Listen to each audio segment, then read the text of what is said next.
આજે આપણે આ ત્રીજા વિડિયોમાં પણ ગુજરાતી લેખન જ કરીશું. ઓકે, તો એમાં આપણું જે પેલું અર્થ વિસ્તાર અથવા વિચાર વિસ્તાર ચાલે છે એમાં આજે આ વિડિયોમાં આપણે બીજા નંબરનો અર્થ વિસ્તાર કરીશું. ઓકે, હવે એક બાબત ખાસ ખ્યાલમાં રાખજો પ્યારા વિદ્યાર્થી મિત્રો, ગુજરાતી લેખન અથવા તો ગુજરાતી કમ્પોઝિશન્સ તો એમાં નિબંધ હોય, વિચાર વિસ્તાર હોય, વાર્તા લેખન હોય, પત્ર લેખન હોય કે કોઈને અરજી કરવાની હોય એ હોય, અહેવાલ લેખન હોય કે ગદ્યાર્થ ગ્રહણ હોય કે પદ્યાર્થ ગ્રહણ હોય કે સંક્ષેપીકરણ હોય. ઓકે, આ બધા એના સબ્જેક્ટ્સ છે, એને કહેવાય ગુજરાતી કમ્પોઝિશન્સ.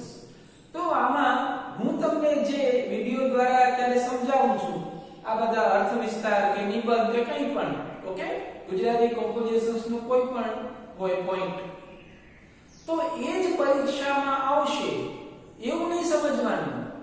તમારે તો માત્ર એટલું સમજવાનું છે કે તમારે કઈ રીતે વિસ્તૃત લખી શકો.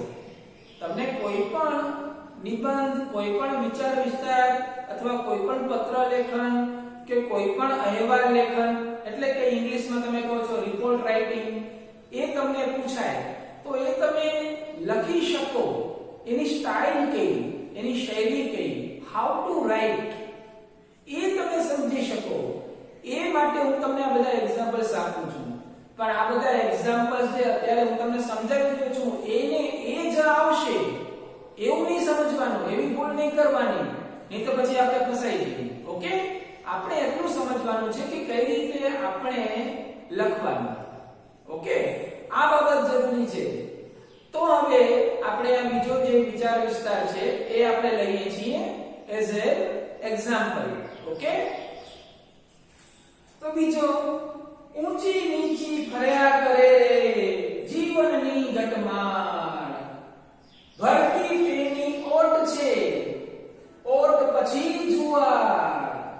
બરાબર, એટલે કે ઊંચી નીચી, ઊંચી નીચી, ઊંચી નીચી, આમ ફર્યા કરે. જીવનની ઘટમાળ, જીવનનો ક્રમ, જીવનનો ક્રમ છે, સિક્વન્સ છે. તો એમાં પેલું ચકડોળ ન હોય, મોટું ચકડોળ, એ પેલા આમ નીચે જાય, પછી કેવું આમ ઉપર આવે, ફરી પાછું નીચે જાય, ફરી પાછું ઉપર આવે, આમ ચકડોળ ફર્યા કરે. તો જીવન પણ આવું છે, ચકડોળ જેવું. તો એમાં ફર ફર પેલું ફર્યા કરતું હોય, જીવનનો આ ક્રમ છે.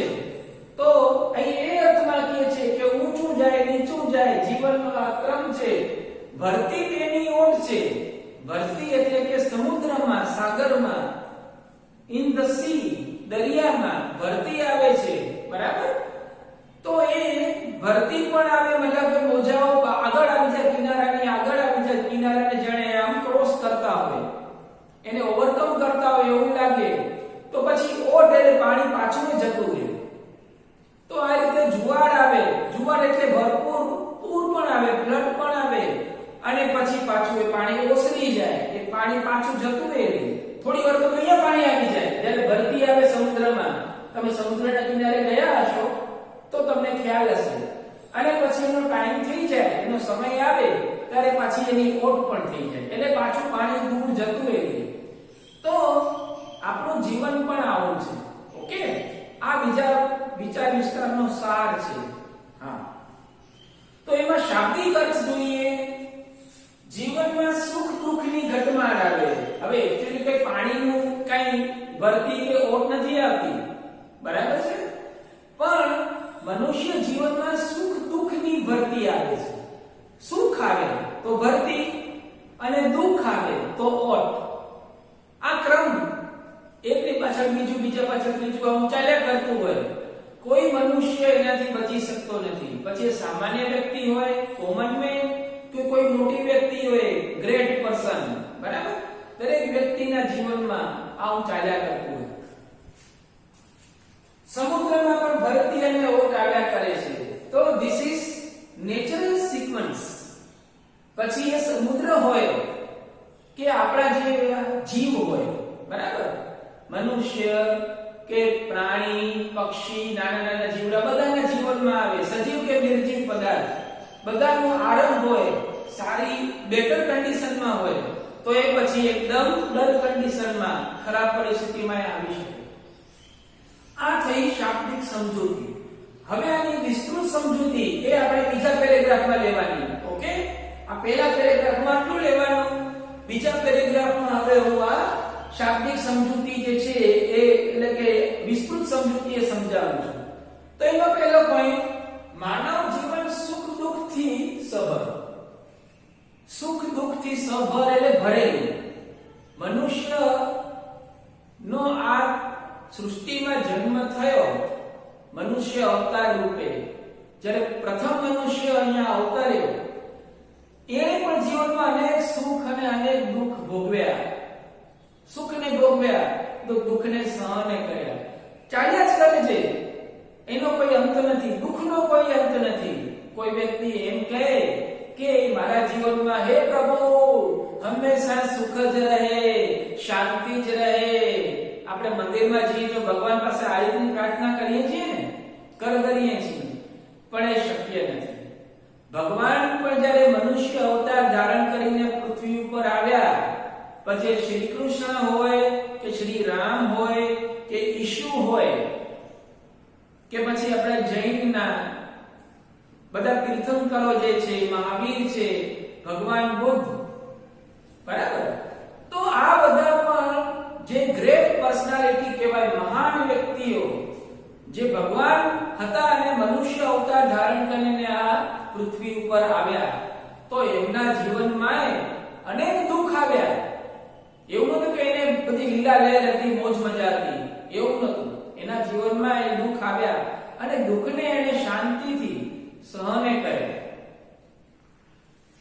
બીજો પોઈન્ટ, સમુદ્રની ભરતી ઓટ કે એક સિક્કાની બે બાજુઓ જેવું માનવ જીવન. સમુદ્રમાં જેમ ભરતી આવે છે, ઓટ આવે છે, એ રીતે આપણી પાસે કોઈ ચલણી સિક્કો હોય, બરાબર, આપણે જે 5 રૂપિયાનો કે 2 રૂપિયાનો કે 10 રૂપિયાનો કે પેલો કોઈન હોય, કરન્સી, બરાબર, તો એ જે કોઈન હોય એ સિક્કો, તો એમાં એક બાજુ હેડ હોય, બીજી બાજુ ટેલ હોય, એક બાજુ કાંટ હોય, બીજી બાજુ છાપ હોય, બરાબર ને? તો એ રીતે જીવનમાં આવું બધું છે. જીવન એ બે પળથી બનેલું છે. કોઈને માત્ર દુઃખ પણ ન હોય અને કોઈને માત્ર સુખ પણ ન હોય. તડકો અને છાંયડો, બરાબર ને? તમને છાંયોય મળે, પડછાયોય મળે, એટલે જીવનમાં સુખ આવે. તો તડકોય સહન કરવો પડે સૂર્યનો, એટલે દુઃખ પણ સહન કરવું પડે. અમીર ગરીબ, સત્તાધારી લાચાર, સૌ આ કુદરતી ક્રમને આધીન, આનાથી કોઈ બચી શકતું નથી. સુખ અને દુઃખ એ તો ભગવાને નિર્મિત કર્યા છે. એટલે જ્યારે જીવનમાં સુખ આવે ત્યારે છકી નહીં જવાનું, અભિમાની નહીં થવાનું. એમ નહીં સમજવાનું કે મારા જીવનમાં આ સુખ, આ ખુશી, આ આનંદ પરમેનન્ટ છે, સદાકાળ છે, સનાતન છે, કાયમી છે. એવું ક્યારે નહીં સમજવાનું. એનું અભિમાન નહીં કરવાનું સુખી થયા તો. કારણ કે જીવનમાં કોણ જાણે છે? હુ નોઝ ધ ફ્યુચર? કોઈને ભવિષ્યની ખબર નથી ફ્યુચરમાં શું થવાનું છે. બની શકે કોઈ દુઃખ પણ ધીમે ધીમે આવી રહ્યું હોય જે આપણે તો જાણતા નથી, because we can not see our future. આપણે જાણતા નથી શું થવાનું છે, કલાક પછી શું થવાનું છે એની ખબર નથી. તો પછી આપણે જેટલું જીવીશું એમાં તો કેટલું એવું સુખ અને દુઃખ આવ્યા કરશે. તો અત્યારથી આપણે કેમ કહી શકીએ? Nobody can speak about it. હા, કોઈ એના વિશે કહી શકે નહીં. પછીનો પોઈન્ટ, જીવન શાંતિપૂર્વક જીવવાની સાચી રીત, સાક્ષી ભાવ. હવે આ અધ્યાત્મની વાત છે. અધ્યાત્મના જે મહાપુરુષો થઈ ગયા એ લોકોએ એમ કહ્યું કે જીવનમાં સુખ અને દુઃખ તો આવ્યા કરે છે. તો એ સુખ અને દુઃખ ને આપણે કઈ દ્રષ્ટિથી જોવાનું, કઈ રીતે એને આપણે જીવનમાં ગ્રહણ કરવાનું, કઈ રીતે એને આપણે એક્સેપ્ટ કરવાના, એનો સ્વીકાર કરવો.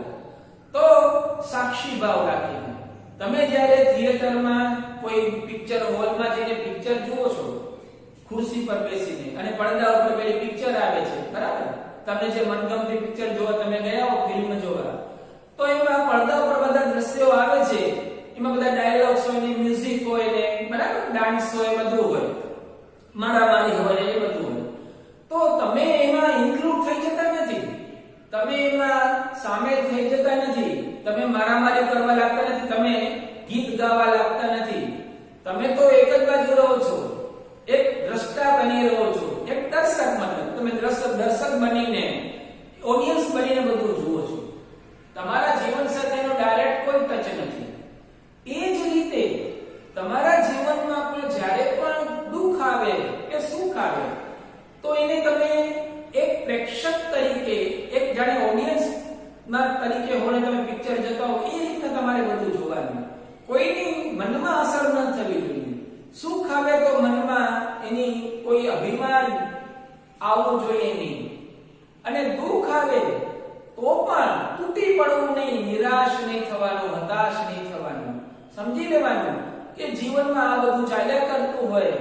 આ જીવનમાં મનુષ્ય જીવન ધારણ કર્યું છે તો આ જમાનામાં, આ જીવનમાં મનુષ્ય અવતાર તરીકે અહીં કોઈ પરમેનન્ટ સુખી નથી અને કોઈ પરમેનન્ટ દુઃખી પણ નથી.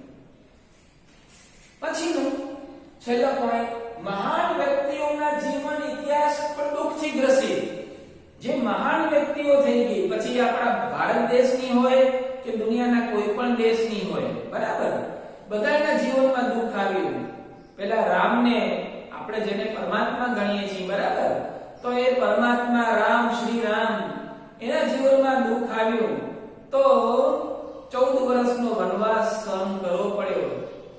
કૃષ્ણ જે પરમાત્મા, એક પારધી, એક સામાન્ય વ્યક્તિ, એક શિકારીએ અજાણતા તીર છોડ્યું અને તીર એના પગમાં ફૂટી ગયું અને એના જીવનનો અંત આવ્યો. વિચાર કરો, આવો સામાન્ય મોત થયું આવા પરમાત્માનું.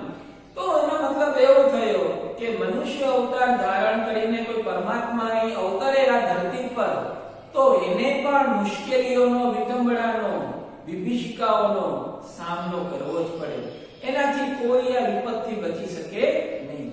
તો સુખ આવે તો અભિમાની નહીં થવાનું, અને દુઃખ આવે તો તૂટી નહીં પડવાનું, હતાશ નિરાશ નહીં થવાનું. આપણી મનની જે મેન્ટલ સ્ટેબિલિટી છે, જે સ્થિરતા છે, એ તો એકદમ ઇક્વલ હોવી જોઈએ. સુખ આવે કે દુઃખ, એ માનસિક સ્થિતિમાં કોઈ ઊંચ નીચ ના આવી જોઈએ, પેલા ચકડોળની જેમ, બરાબર. માનસિક રીતે એકદમ તટસ્થ રહેવાનું, એકદમ ન્યુટ્રલ રહેવાનું, બધું ચાલ્યા કરતું હોય, બરાબર. તો આ રીતે જીવન જીવો તો તમે દુઃખના જે પ્રભાવ છે, કરુણ પ્રભાવ, એનાથી બચી શકો. ઓકે. અને સુખ નું પણ તમારા મનમાં, તમારા જીવનમાં કોઈ એની આડઅસર ન થાય, એની કોઈ સાઇડ ઇફેક્ટ ન થાય, મતલબ તમે ઇગોઇસ્ટ ન બની જાઓ, તમે અભિમાની ન થઈ જાઓ. તો આ બાબત અહીં આ બીજા વિસ્તારમાં કવિએ કહી છે. ઓકે, તમે સારી રીતે સમજ્યા હશો એવી આશા રાખું છું. Thank you.